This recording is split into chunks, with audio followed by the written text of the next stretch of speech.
এই গল্পটি ইন্দোনেশিয়ার মাকাসারের জনপ্রিয় এক সত্যিকারের রহস্যময় কাহিনী অবলম্বনে নির্মিত। গল্পটি একটি আরবান লিজেন্ড চরিত্রকে কেন্দ্র করে, যে শহরের গণপরিবহন, বিশেষ করে মিনিবাসগুলোতে প্রতিনিয়ত ঘটতে থাকে ভয়ঙ্কর সব ঘটনা এবং সাধারণ মানুষের মধ্যে আতঙ্কের বিষয় হয়ে ওঠে। অনেক চালক এই রহস্যময় ঘটনার কারণে মারা যান বা ভয়াবহ দুর্ঘটনার শিকার হন। বলা হয়, সুমিয়াতি নামের এক আত্মা প্রায়ই শেষ যাত্রী হিসেবে গাড়িতে ওঠার কারণে এসব দুর্ঘটনা ঘটে। গল্পের কেন্দ্রবিন্দুতে আছে মালাং শহরের এক মেয়ে হাসনা। সুমিয়াতির আত্মার কারণে সে তার বাবাকে হারায়। কথিত আছে, সুমিয়াতি ছিল একটি মেয়ে যে জীবিত অবস্থায় ভয়ঙ্কর নির্যাতনের শিকার হয়ে মারা যায়। তার আত্মা নাকি প্রতিশোধ নিতে রাতে মিনিবাস চালকদের তাড়া করে বেড়ায়। হাসনা কি পারবে সুমিয়াতির মৃত্যুর পেছনের ভয়ঙ্কর রহস্য উদ্ঘাটন করতে? এক রাতে মিনিবাস চালক প্রতিদিনের মতোই বাজার বন্তুং থেকে ওয়াহিদ হাসিম রুটে কাজ করছিলেন। সব যাত্রী নামানোর পর তিনি ক্লান্ত শরীর নিয়ে বাড়ি ফিরে যাচ্ছিলেন। শেষ চুমুক হিসেবে পানীয় খেয়ে গলা ভেজাতে গিয়ে তিনি খেয়াল করেন পেছনের সিটে এখনও এক তরুণী বসে আছে। জিজ্ঞেস করে, তুমি কোথায় নামবে বোন? কিন্তু মেয়েটি একদম চুপ।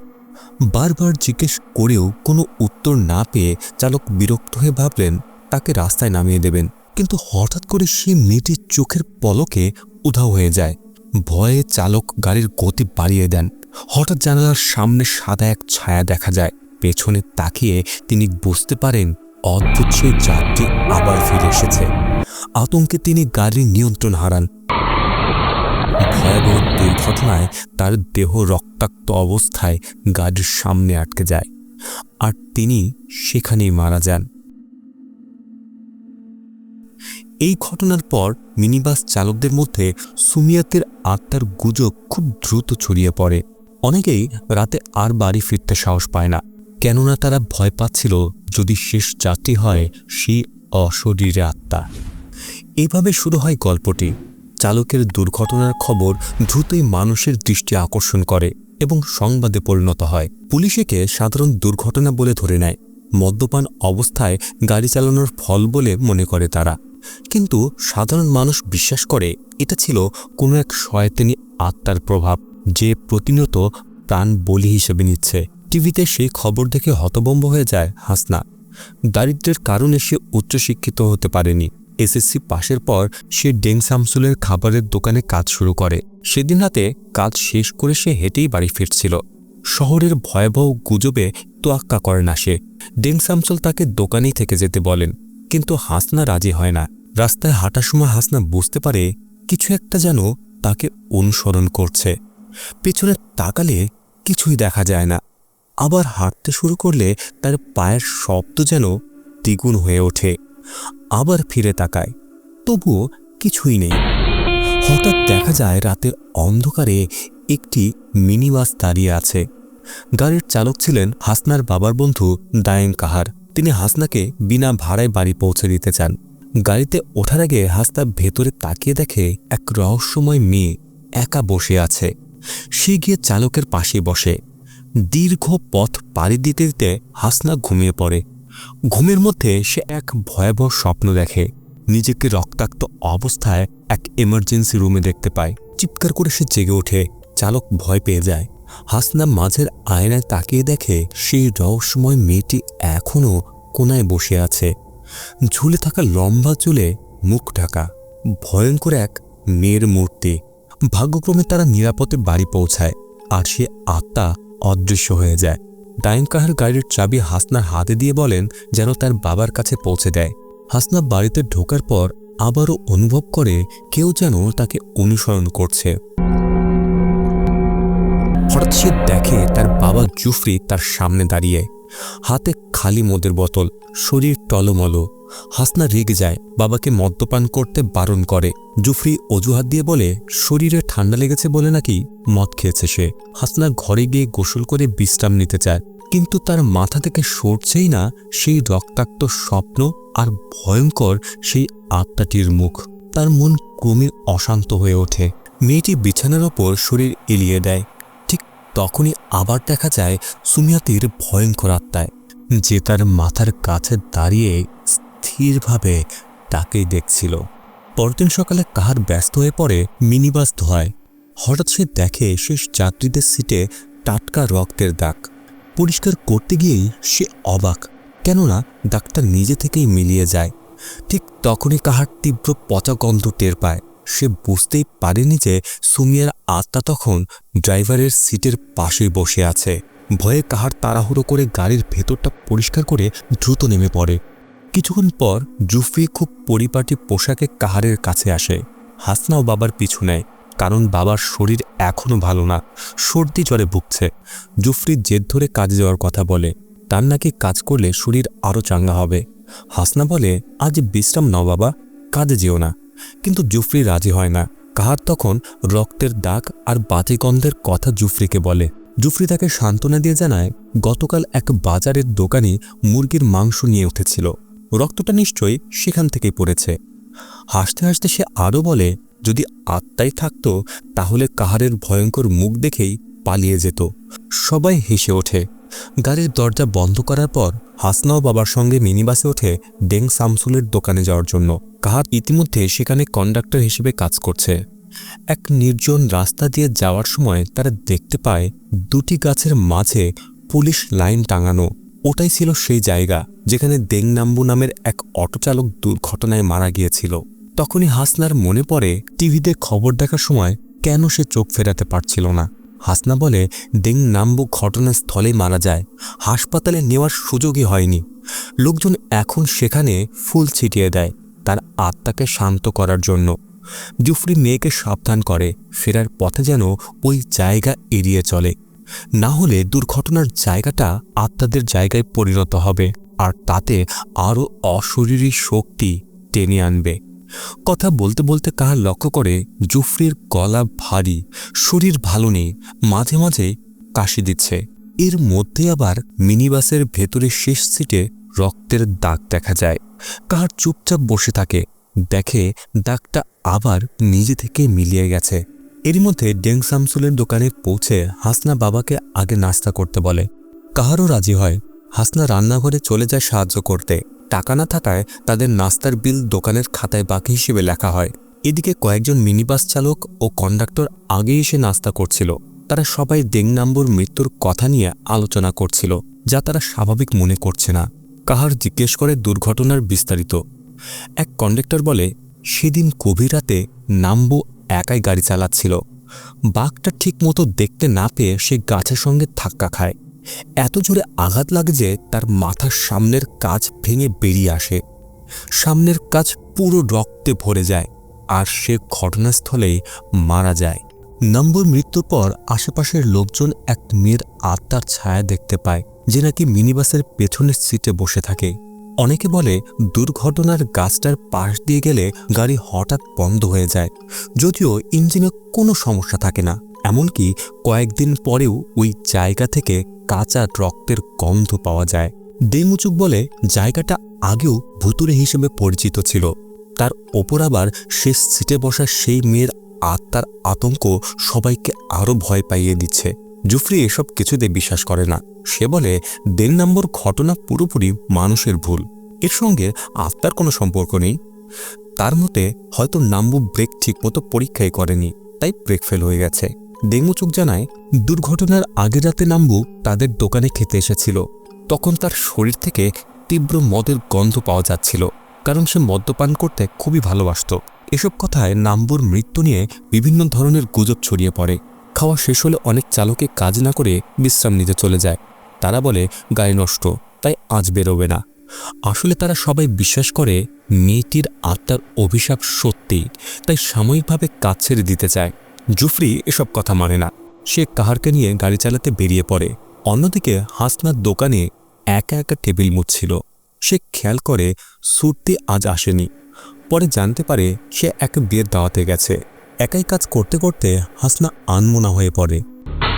হঠাৎ টেবিলের ওপরে রাখা চামচের স্ট্যান্ড নিজে থেকেই পড়ে যায়, আর তখনই দোকানের ভেতরে এক অদ্ভুত ব্যক্তিকে বসে থাকতে দেখে। রক্তে ভেজা সেই মেয়ের আত্মা হাসনার সামনে হাজির হয়। ঠিক তখনই এক লোক খাবার কিনতে এসে হাসনাকে চমকে দেয়। হাসনা হতভম্ব হয়ে দাঁড়িয়ে থাকে, কি করবে বুঝতে পারে না। ক্রেতা আবার বলে ভাঙতে টাকা দেবে না। অদ্ভুত আচরণের জন্য হাসনা বকা খায়। লোকজন বলে মেয়েটা নাকি অন্যমনস্ক হয়ে গেছে। সেদিন রাতে উচুক নিজের গাড়ি পরিষ্কার করছিল।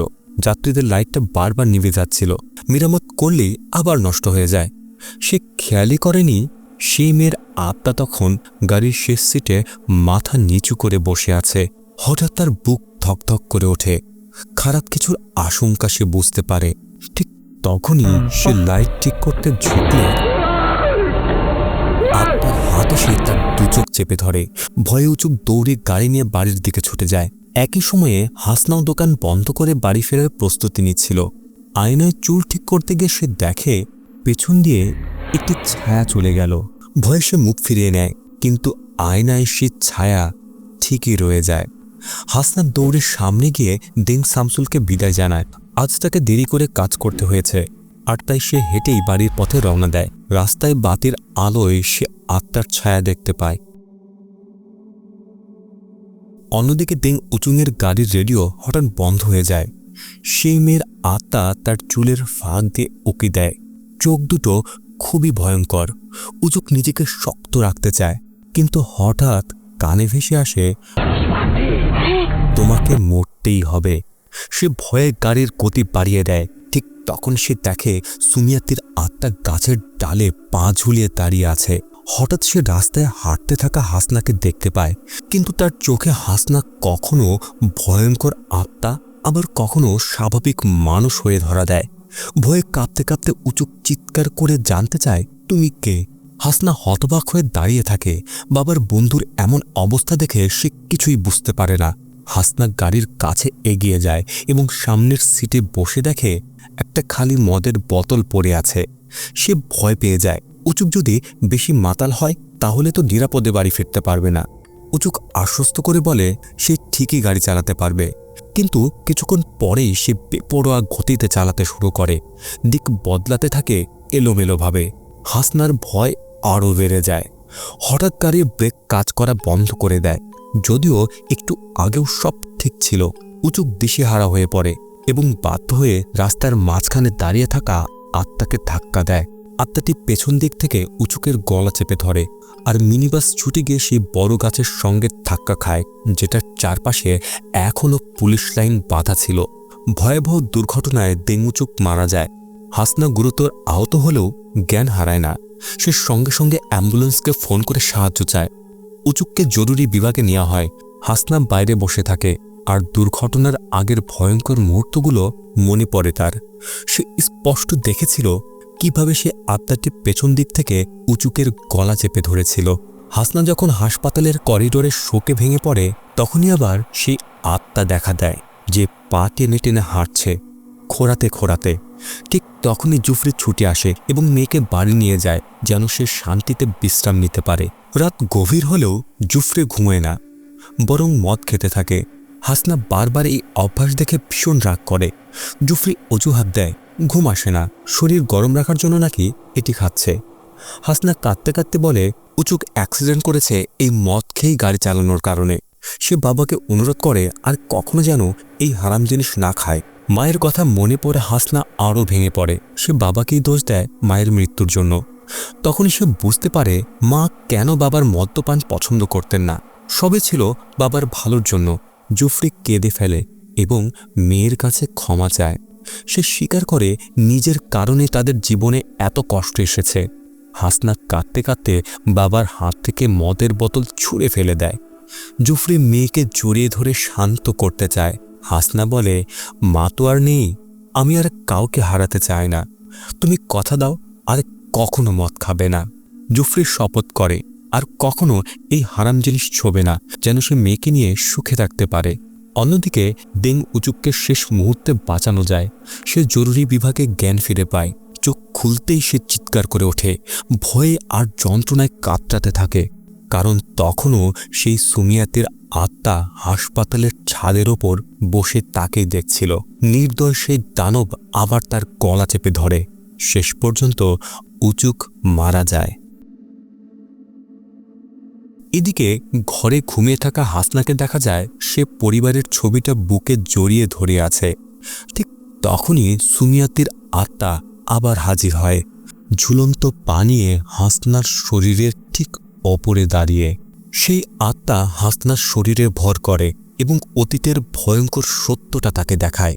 আসলে সুমিয়াতি ছিল এক সুন্দরী স্কুল ছাত্রী, যে প্রতিদিন স্কুল থেকে ফেরার সময় মিনি বাসে যেত। সেই রাতে একই গাড়িতে থাকা কয়েকজন পুরুষ তাকে উত্ত্যক্ত করতে শুরু করে। শুধু লাঞ্ছিতই নয়, সুমিয়াতিকে নির্মমভাবে নির্যাতন করে হত্যা করা হয়। তার মৃতদেহ লুকিয়ে ফেলে অজানা এক জায়গায়। এই ভয়ঙ্কর স্মৃতি দেখার আগেই হাসনা হুঁশ ফিরে পায়। তখন সে খাটের নিচ থেকে সাহায্যের জন্য কান্নার শব্দ শুনতে পায়। ভয়ে সে নিচে উকি দিয়ে দেখে বিছানার ওপাশে আত্মার দুটি পা ভেসে আছে। এরপর সে আত্মার দরজা ধাক্কা দিয়ে ঘর থেকে বেরিয়ে যায়। আতঙ্কিত হাসনা তাকে অনুসরণ করে জানালার বাইরে তাকায়। সে বুঝতে পারে আত্মাটি এখনও তার বাবার মিনিবাসের পেছনের সিটে মাথা নিচু করে বসে আছে। ভয়ে হাসনা লুকিয়ে পড়ে এবং দরজা বন্ধ করে দেয়। পরদিন সকালে ছুটির দিনে হাসনা টিভিতে খবর দেখে। ঘর থেকে বেরোতেই জুফরি কাহারকে ফোন করে কাজে যেতে বলে। কাহার জানায় সে অসুস্থ, যদিও গতকাল সে ভালোই ছিল। আসলে কাহার তখনই ডেঙ্গুচুকের মৃত্যুর খবর শুনেছে, যিনি হাসপাতালে চিকিৎসাধীন অবস্থায় মারা গিয়েছিল। টিভিতেও ঘটনাটা জোরালোভাবে প্রচার হচ্ছিল, কারণ অনেকেই এটাকে অস্বাভাবিক মৃত্যু বলে ধরে নিচ্ছিল। সেই ভুতুরে মোড়ে আবারও এক প্রাণ হারিয়েছে, ফলে মানুষ ভয়ে ওই রাস্তা এড়িয়ে চলতে শুরু করে। পুলিশের ধারণা চালকের চরম ক্লান্তির কারণেই দুর্ঘটনা ঘটেছে। জুফরি দ্রুত টিভি বন্ধ করে দেয়, যেন হাসনা আর ভয় না পায়। হাসনা সঙ্গে সঙ্গে বাবাকে কাজে যেতে নিষেধ করে, কিন্তু জুফরি বলে সে বহু বছর ধরে শহরের রাস্তায় গাড়ি চালাচ্ছে। সে জানে কিভাবে বিপদ সামলাতে হয়। সে হাসনাকে আশ্বস্ত করে বিশ্রাম নিতে বলে। কপালে চুমু খেয়ে কাজে বেরিয়ে যায়। অসহায় হাসনা আর তাকে আটকাতে পারে না। ডেঙ্গুচুকের মৃত্যুর অল্প সময়ের মধ্যেই গাড়ি চালকদের মধ্যে আতঙ্ক ছড়িয়ে পড়ে। 2 সপ্তাহেরও কম সময়ে দুজনের মৃত্যু সবাইকে ভীত করে তোলে। বিশেষ করে উচুকের মৃত্যু ডিংনাম্বুর মতোই সেই গাছের কাছে হওয়ায় ভয় আরও বেড়ে যায়। জুফরি সহকর্মীদের সঙ্গে বসে তাদের উদ্বেগ শোনে। তারা বলে এখন আর রাতে গাড়ি চালাতে সাহস পায় না, মৃত্যুর ভয় তাদের তাড়া করছে। জুফরি তাদের বোঝায় মৃত্যু আল্লাহর হাতে, জীবিকা অর্জনে ভয় পেলে চলবে না। সুরতি জুফরির জন্য চা এনে জিজ্ঞেস করে দুর্ঘটনাগুলো কেন বারবার একই জায়গায় হচ্ছে। জুফরি যুক্তি দিয়ে বলে ওই রাস্তায় তীক্ষ্ণ বাঁক আর আলো কম। চালক ক্লান্ত হলে দুর্ঘটনা তো হবেই। কেউ কেউ বলে মারা যাওয়ার আগে উচুক নাকি সেই মেয়ের আত্মা দেখেছিল। জুফরি এসব বিশ্বাস করে না। সে বলে যদি সবাই ভয়ে কাজ ছেড়ে দেয় তাহলে পরিবারের ভরণপোষণ কে করবে। টিভিতে খবর আসে 25 বছর বয়সী এক মেয়ে নাম সুমিয়াতি, সে নিখোঁজ। 3 মাস ধরে তার কোনো খোঁজ নেই। হাসনা ইন্টারনেট খুঁজে তার ছবি দেখে নিশ্চিত হয় যে আত্মা তার শরীরে ভর করেছিল সেই সুমিয়াতি। সেই রাতে কাহার দিন শামসুলের দোকানে খাবার কিনতে যায়। অন্য চালকেরা বাড়ি ফেরে, কিন্তু জুফরির ব্যাগটা সেখানেই পড়ে থাকে। রাতে কেউ জুফরিকে খুঁজতে যেতে সাহস না পাওয়ায় ব্যাগটা কাহারের কাছে দেয়া হয়। হাসনা রাত 10টা পর্যন্ত বাবার অপেক্ষা করে, কিন্তু তিনি ফেরেন না। এদিকে ফোনও বন্ধ। মধ্যরাত পার হয়ে গেলেও কোনো খবর নেই। হাসনা আতঙ্কে কাঁপতে থাকে। সে কারকে ফোন করে বাবার খোঁজ জানতে চায়। কার বলে এখন আর কেউ রাতের শিফটে কাজ করে না, শুধু জুফরি একাই গাড়ি চালাচ্ছে, হয়তো বেশি যাত্রী পেয়ে দেরি হচ্ছে। হাসনা কারকে বাড়িতে আসতে বলে, দুজনে মিলে বাবাকে খুঁজবে। কাহার এসে জুফরির ব্যাগ নিয়ে হাসনার সঙ্গে মোটরে চড়ে বেরিয়ে পড়ে। ঠিক সেই সময়ে দুর্ঘটনার সেই ভুতুরে মোড়ে জুফরির গাড়ি হঠাৎ বন্ধ হয়ে যায়। ইঞ্জিন থেকে সাদা ধোঁয়া বেরোতে থাকে। ভয়ে জুফরি সাহায্যের জন্য চিৎকার করতে করতে দৌড় দেয়। কিছুক্ষণ পর হাসনা ও কাহার সেই মোড়ে পৌঁছায়। সত্যি জুফরির গাড়ি বড় গাছটার সামনে দাঁড়ানো। জুফরি তখনও সুমিয়াতির আত্মার ভয়ে এদিক ওদিক দৌড়াচ্ছিল। হাসনা আর কাহার হেঁটে হেঁটে তাকে খুঁজতে থাকে। ঠিক তখনই পাশের বন ঘেঁষে রাস্তা দিয়ে যাওয়া একটি পিকআপ ভ্যান জুফরিকে ধাক্কা দেয়। মাটিতে লুটিয়ে পড়ে মৃত্যুর সঙ্গে লড়াই করতে থাকে। হাসনা ছুটে এসে বাবাকে জাগাতে চেষ্টা করে, কিন্তু জুফরি তখন আর নিঃশ্বাস নিচ্ছিল না। কাহার কান্নায় ভেঙে পড়া হাসনাকে দেখে খুব মায়া অনুভব করে। সে তাকে ধৈর্য ধরতে বলে, কারণ তার বাবা আর বেঁচে নেই। ঠিক তখনই অপ্রত্যাশিতভাবে আবার হামলা চালায় সুমিয়াতির আত্মা। কাহারের দেহ টেনে হিঁচড়ে নিয়ে যায় গভীর বনের ভেতরে। যন্ত্রণায় কাহার ছটফট করতে থাকে। হাসনা দৌড়ে তার পিছু নেয়, কিন্তু কাহারকে আর খুঁজে পায় না। হঠাৎ দেখা যায় সুমিয়াতের আত্মা কাহারের গলা চেপে ধরে আবার মিলিয়ে যায়। ভয়ে দিশেহারা হয়ে হাসনা পিছলে পড়ে যায় এক খাদে। মাটিতে গড়িয়ে গিয়ে তার মাথা আঘাত পায় পাথরে। আর তখন সে দেখতে পায় সুমিয়াতের মৃত্যুর আগের ভয়াবহ সত্য। সেই রাতে সুমি গাড়িতে উঠেছিল। যে গাড়িটা চালাচ্ছিল তার বাবা জুফরি। যাত্রীদের মধ্যে ছিল কাহার, উচুক আর নাম্বো। তারা ইচ্ছে করেই গাড়িতে উঠে গভীর রাতে একা থাকা মেয়েটিকে ক্ষতি করার জন্য। মেয়েটি বারবার চিৎকার করে সাহায্য চাচ্ছিল, কিন্তু মুহূর্তেই সুমিয়াতের আর্তনাদ চাপা পড়ে যায়। তারা লাল কাপড় দিয়ে তার মাথা ঢেকে নির্মম অত্যাচার চালায়। জুফরি সব দেখেও চুপচাপ গাড়ি চালাতে থাকে। সে জানত পেছনে তার 3 বন্ধু কি জঘন্য কাজ করছে। শেষমেশে জুফরি গাড়িটা বনের মাঝখানে থামায় এবং সে নিজেও সেই নৃশংসতায় অংশ নেয়। অবশেষে তারা সুমিয়াতেকে এক মোড়ে হত্যা করে তার দেহ খাদে ফেলে দেয়। সেই দিন থেকেই সুমিয়াতিকে নিখোঁজ হিসেবে রিপোর্ট করা হয়, কিন্তু আর কখনো তার খোঁজ মেলেনি। কিছুক্ষণের মধ্যেই হাসনার জ্ঞান ফেরে আর দেখতে পায় সে পড়ে আছে সুমিয়াতির পচে যাওয়া কঙ্কালের পাশেই। হাসনা কাঁদতে কাঁদতে ক্ষমা চায়, কারণ তার বাবাই ছিল সুমিয়াতির খুনিদের একজন। শুধু তাই নয়, কাহারও সেই অপরাধের অংশীদার। কাহারকে দেখা মাত্রই হাসনা তাকে অভিযুক্ত করে বলে, তুমি তো শয়তান, তুমি তো খুনি, সব সত্য বলো, এগুলো কি তোমাদের কাজ?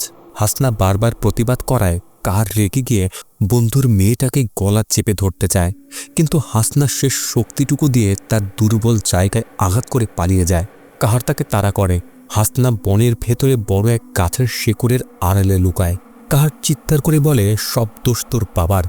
এই সব কিছু হতা ছিল জুফরি, ওই মেয়েটাকে বনে নিয়ে এসেছিল। এ সময় হাসনা বুদ্ধি খাটিয়ে উল্টো দিকে বড় একটা পাথর ছুঁড়ে দেয়। শব্দ শুনে কাহার সেখানে ছুটে যায়। এই সুযোগে হাসনা পালিয়ে রাস্তার দিকে দৌড় দেয়, কিন্তু কাহার আবার তাকে ধরে ফেলে।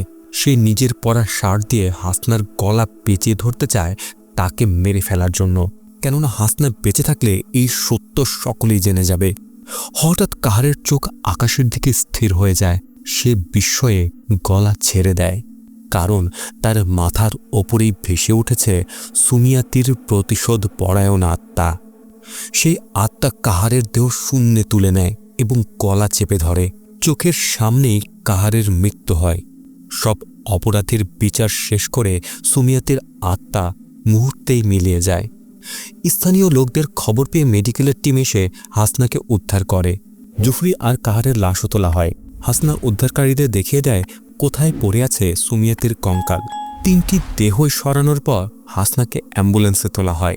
এই ঘটনাটি দ্রুতই গণমাধ্যমে ভাইরাল হয়ে যায়।